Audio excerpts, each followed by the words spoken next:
ओम तत्सत। आज श्रीमद् भगवद गीता के 10वें श्लोक का जो शांकर भाष्य है वही हम लोग कंटिन्यू करेंगे। तमुवाच ऋषिकेशः प्रहसन्नीव भारत सेनयोरुभयोर्मध्ये विषीदन्तमिदं वचः। यथा जैसे एतत् विभाग वचनम, यह विभाग वचन माने कि भगवान का सांख्य और योग के बारे में जो भेद है, तथा एव वैसे ही शातपथीये ब्राह्मणे शतपथ ब्राह्मण में दर्शितम प्रदर्शित किया गया है। एतम एव प्रव्राजिनः लोकम इच्छन्तः ब्राह्मणाः प्रव्रजन्ति। इस प्रव्राजिन माने कि सन्यासी के लोक माने कि आत्मा, आत्मा ही उनका लोक है।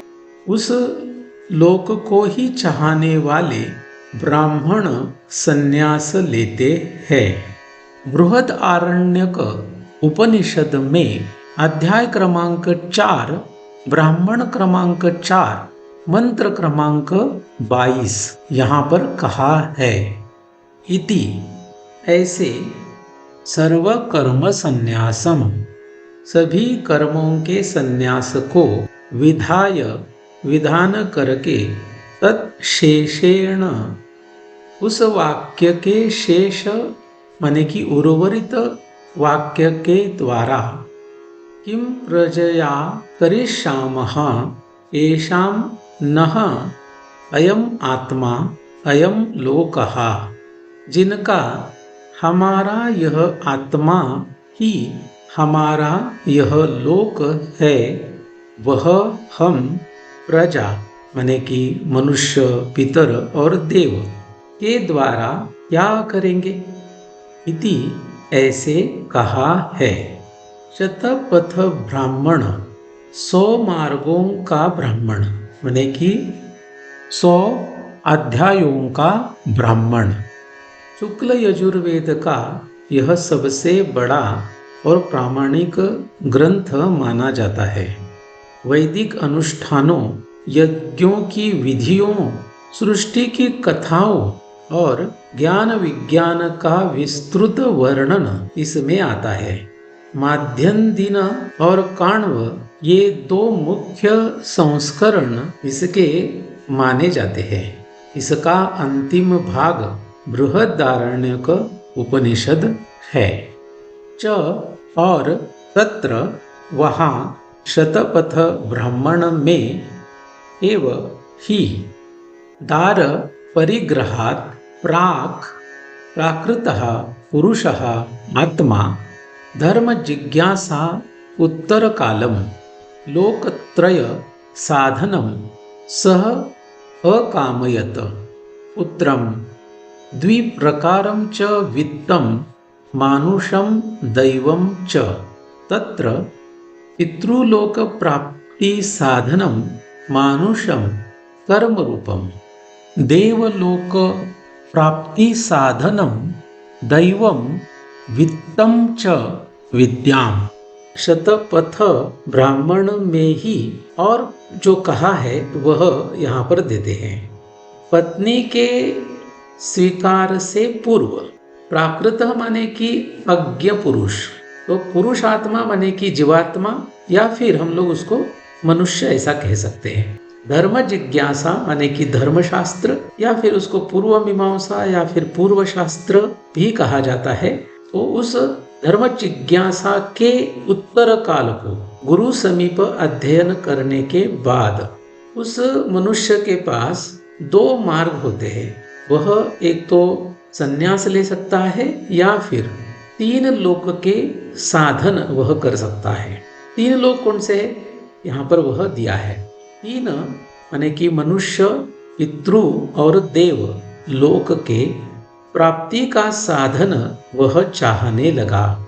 तो यह सन्यासी नहीं है। जो सन्यासी है वह आत्मा यही लोक चाहता है, लेकिन जो अज्ञ पुरुष है वह इन तीनों में से एक लोक की प्राप्ति करना चाहते हैं और उसके लिए वह जो साधन है वह करना चाहते हैं। मनुष्य लोक को प्राप्त करने का साधन पुत्र वित्त है। तो पुत्र वित्त यह ऐसा वित्त है जिससे मनुष्य लोक की प्राप्ति होगी। और दो प्रकार के वित्त बताए गए हैं, एक है मानुष वित्त और दूसरा है दैव वित्त। वहाँ पितृलोक प्राप्ति का साधन मानुष वित्त है और वह मानुष वित्त कर्म रूप है। और देवलोक की प्राप्ति अगर चाहिए तो उसके लिए साधन होगा दैव वित्त और वह दैव वित्त विद्या रूप माना गया है। अविद्या कामवतः, अविद्या और काम रहने वाले के, एव ही सर्वाणि सभी को, श्रौत आदिनी श्रौत स्मार्त आदि को, कर्माणि कर्म को, दर्शितानि दिखाए माने कि बताए गए हैं। तो जो अविद्यावान है, जिनके अंदर काम माने कि इच्छाएं हैं, वह सभी जो लोग हैं उनके लिए श्रौत और स्मार्त इत्यादि जो कर्म है वह बताए गए हैं। तेभ्यः व्युत्थाय प्रव्रजन्ति, उन सभी कर्मों से निवृत्त होकर संन्यास लेते हैं। ऐसा भी बृहदारण्यक उपनिषद में 4:4-22 यहाँ पर कहा है। इति ऐसे आत्मानम आत्मा को, इस लोकम लोक को, एव ही इच्छतः चाहने वाले के, अकामस्य निष्काम के, व्युत्थानम संन्यास को, विहितम विहित कहा है।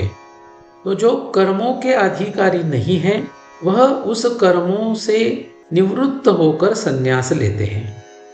यदि यदि भगवतः भगवान को श्रौत कर्म ज्ञानयोः, श्रौत कर्म और ज्ञान का समुच्चयः समुच्चय, अभिप्रेतः अभिप्रेत स्यात् होता, तत् तो एतत् यह माने कि सांख्य और योग का विभाग वचनम, विभाग वचन माने कि भेद, अनुपपन्नम अयोग्य स्यात् होता।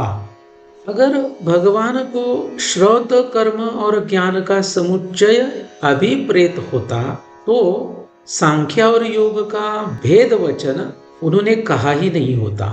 तो यह भेद वचन अयुक्त या फिर अयोग्य होता। च और जायसी चेत कर्मणस्ते, जायसी चेत कर्मणस्ते मता बुद्धिर्जनार्दन, तत्किं कर्मणि घोरे मां नियोजयसी केशव।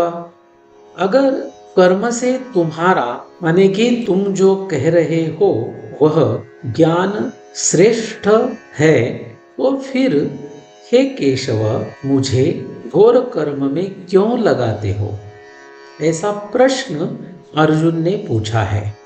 तो यहाँ पर शतपथ ब्राह्मण का प्रमाण देने के बाद स्मृति शास्त्र का प्रमाण माने कि श्रीमद् भगवद गीता का प्रमाण दिया जा रहा है। वह तीसरे अध्याय का पहला श्लोक है और वह अर्जुन का प्रश्न है। जायसी चेत कर्मणस्ते, अगर कर्म से तुम्हारा ज्ञान श्रेष्ठ है, इत्यादि ही इत्यादि अर्जुनस्य, अर्जुन का प्रश्नः, प्रश्न भी उपपन्नः योग्य न भवति, नहीं होता है। इसी को और समझाते हैं। बुद्धि कर्मणो हो, ज्ञान और कर्म का एक पुरुष अनुष्ठेयत्व असंभवम, एक पुरुष में एक ही समय अनुष्ठान असंभव है, ऐसा भगवता माने कि भगवान के द्वारा पूर्वम पहले अनुक्तम कहा नहीं गया होता। च और कर्मणः कर्म से, बुद्धेः ज्ञान का जायस्त्वम श्रेष्ठत्व अर्जुन अर्जुन ने अश्रुतम सुना नहीं होता तो जायसी चेत कर्मणस्ते मता बुद्धि ही, अगर कर्म से तुम्हारा ज्ञान श्रेष्ठ है इति ऐसे अर्जुन भगवती भगवान पर वृषा मिथ्या मन की झूठा एव ही कथम कैसे अध्यारोपयेत आरोप करता।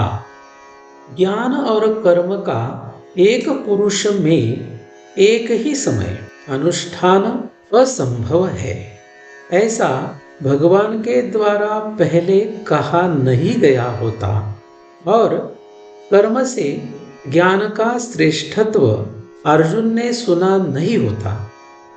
तो यह जो प्रश्न अर्जुन ने किया है वह भगवान पर मिथ्या यानी कि झूठा ही कैसे आरोप करता। तो इसका अर्थ ऐसा होता है कि भगवान ने यह पहले से ही कहा है और अर्जुन ने भी यह पहले से ही सुना है और इसी की वजह से वह ऐसा प्रश्न कर रहा है कि कर्म से ज्ञान श्रेष्ठ है और ऐसे आपने कहा है तो मुझे आप इस घोर कर्म में क्यों लगा रहे हो। तो इस तरीके से आज हम लोगों ने ज्ञान और कर्म समुच्चय क्यों नहीं हो सकता इसके दो प्रमाण देखे, एक शतपथ ब्राह्मण का और दूसरा श्रीमद् भगवद गीता का। तो आज के लिए बस इतना ही। ओम तत्सत।